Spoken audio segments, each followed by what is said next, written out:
Hello students, आज हमारा जो वीडियो है, इस वीडियो में हम आपको बताएंगे सुभाषित रत्नानी। ये आपका 12th क्लास में संस्कृत दिग्दर्शिता का पाठ है।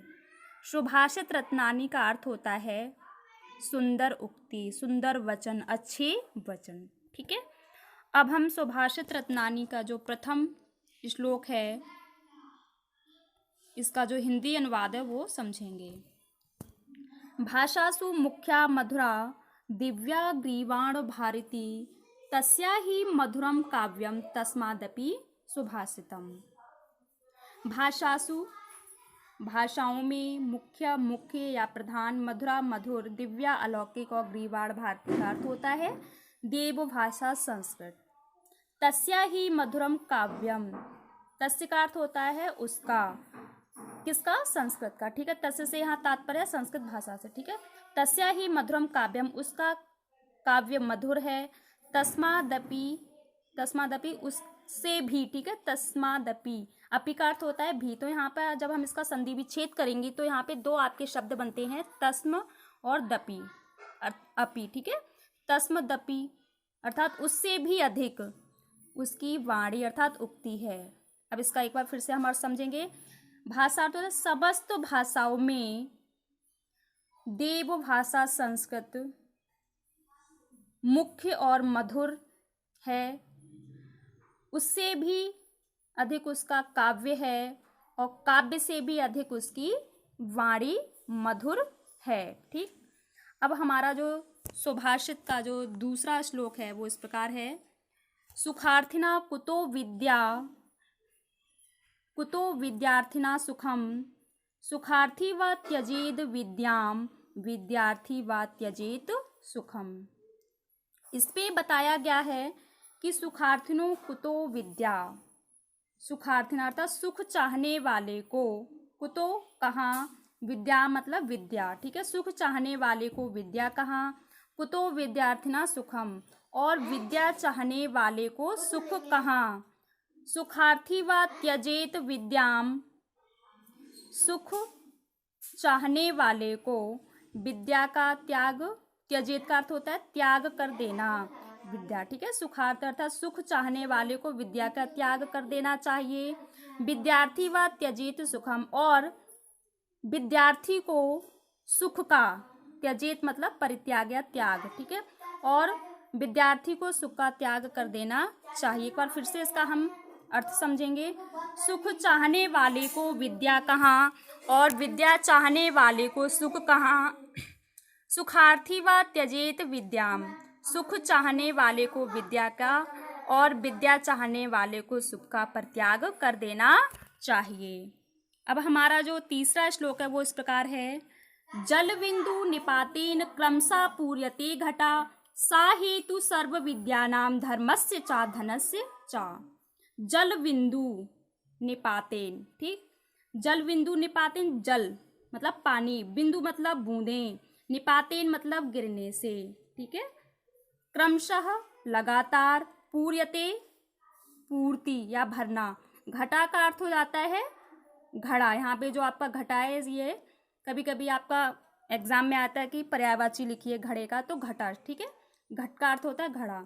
सा हेतु सर्व विद्या नाम, सा का अर्थ वैसे वह या यही, हेतु सर्व विद्या नाम, यही सभी विद्याओं, धर्मस्य धर्म के, च और धनस्य मतलब धन का।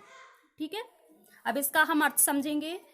जल बिंदु निपातेन अर्थात जल की बूंदें गिनने से, क्रमशः लगातार अर्थात लगातार जल की बूंदें गिनने से, पूर्यते मतलब घड़ा भर जाता है, सा हेतु सर्व विद्यानाम, यही सभी विद्याओं में धन और धर्म का कारण है।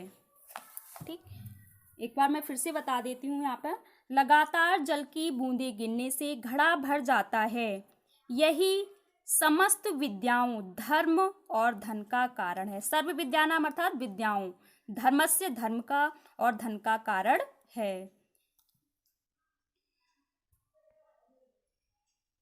अब आपका अगला जो श्लोक है वो इस प्रकार है। काव्य शास्त्र विनोदेन कालो गक्षति धीमताम व्यसनेन च मूर्खाणाम निद्रया कलहेन वा। ठीक। काव्य शास्त्र, इसका अर्थ हो जाएगा काव्य शास्त्र विनोदेन। ठीक है। बुद्धिमानों का समय। ठीक।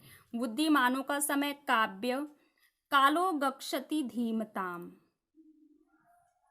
और शास्त्रों के विनोद में बीतता अर्थात जाता है। गक्षति मतलब जाता है। बुद्धिमानों का जो समय होता है वह काव्य और शास्त्रों की चर्चा अर्थात उनका अध्ययन करने में व्यतीत होता है या जाता है। व्यसनेन च मूर्खाणाम, व्यसनेन च मूर्खाणाम निद्रया कलहेन वा, और मूर्खों का, चा का अर्थ हो जाएगा और ठीक है, और मूर्खों का, मूर्खाणाम मतलब मूर्ख लोगों का समय बुरे शौकों, व्यसनेन बुरी आदतों में या बुरे शौकों में, निद्रया सोने में, कलहेन मतलब लड़ाई झगड़े में बीतता है। अब इसका एक बार हम फिर से आपको समझा देते हैं कि बुद्धिमानों का समय काव्य शास्त्र विनोदेन, विनोदेन का अर्थ होता है बुद्धिमान लोग। ठीक है।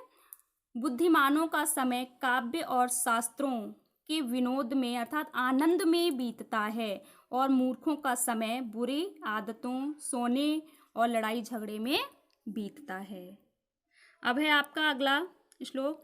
ना चौर्यहार्यम ना च राज्यहार्यम ना भ्रातृभाज्यम ना च भारकारी व्यये कृति वर्धत एव नित्यम विद्याधनम सर्वधनम प्रधानम। इस श्लोक का हम अर्थ समझेंगे।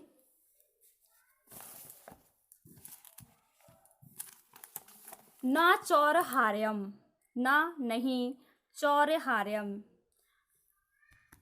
चौर का अर्थ होता है चोर, हार्यम का अर्थ हो जाएगा यहाँ पर एक शब्द है हार, अर्थ है हरण करना या चुराना। ना नहीं, च और, राज्य हार्यम राजा के द्वारा हरण। ठीक है, या राजा के द्वारा छीना जा सकता। ना भ्रातृभाजम, और ना भाइयों के द्वारा, ना चा भारकारी, और ना ही इसका कोई भार होता है। व्यय कृति वर्धत अर्थात खर्च करने से या व्यय करने से, एव नित्यम अर्थात नित्य इसका या लगातार या हमेशा या प्रतिदिन इसका व्यय करने से अर्थात खर्च करने से, विद्या धनम सर्व प्रधानम, विद्या का जो रूपी धन है वह सभी धनों में प्रधान है। अब इसका हम अर्थ समझेंगे एक बार।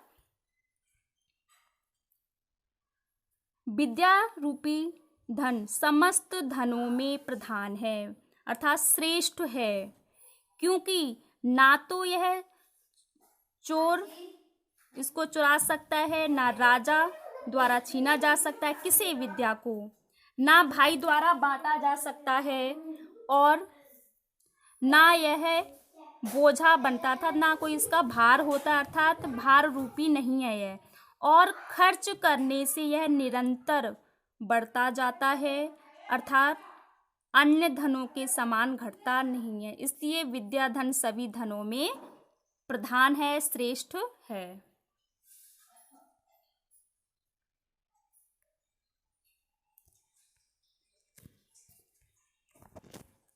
अब आपका अगला श्लोक है वो इस प्रकार है। परोक्षे कार्यहांतरम प्रत्यक्षे प्रियवादिनम वर्ज एतादृशम मित्रम विषकुंभम पयोमुखम। परोक्षे प्रत्यक्ष रूप से, कार्यहांतरम ठीक है, कार्य करने से। ठीक है, इसका अर्थ समझेंगे हम।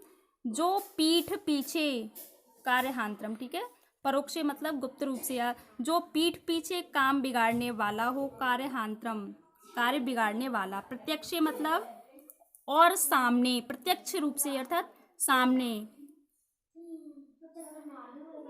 प्रियवादिनम, प्रियवादिनम का अर्थ हो जाएगा मीठा बोलने वाला या अच्छा बोलने वाला। वर्ज एतादृशम मित्रम, ऐसे मित्र को, वर्ज एतादृशम मतलब एतादृशम का अर्थ हो जाता है ऐसे मित्र को, मित्रम मित्र को। विष कुंभम, विष का अर्थ तो आपको पता ही होगा, विष कुंभम का अर्थ होता है जहर के समान। पयोमुखम, पयोमुखम। ठीक, अब इसका अर्थ समझेंगे हम। जो पीठ पीछे काम बिगाड़ने वाले हों परंतु सामने मीठा बोलने वाले होते हैं तो वर्ज एतादृशम मित्रम, तो ऐसे मित्र को उसी प्रकार त्याग देना चाहिए अर्थात छोड़ देना चाहिए। विष कुंभम पयोमुखम, जिस प्रकार विष से भरे घड़े को जिसके ऊपरी भाग में दूध हो छोड़ दिया जाता है। ठीक है, ये आपका सुभाषित रत्नानि के कुछ महत्वपूर्ण श्लोक थे जिनको मैंने आपको समझा दिया है।